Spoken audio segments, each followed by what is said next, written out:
துன்பங்கள் தொல்லைகள் வியாதிகள் வறுமைகள் வந்தாலும் என் இயேசு குணமாக்குவார்.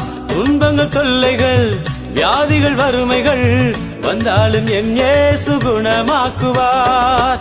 விசுவாசம் நமக்குள் இருந்தால் போதும் தேவ மகிமையை கண்டிடுவோம்.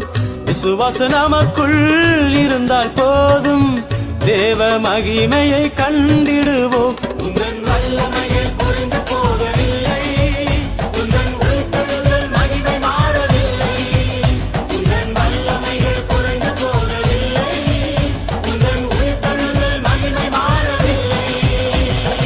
ஏசப்பா உங்க நாமத்தில் இன்றும் அற்புதங்கள் நடக்குது.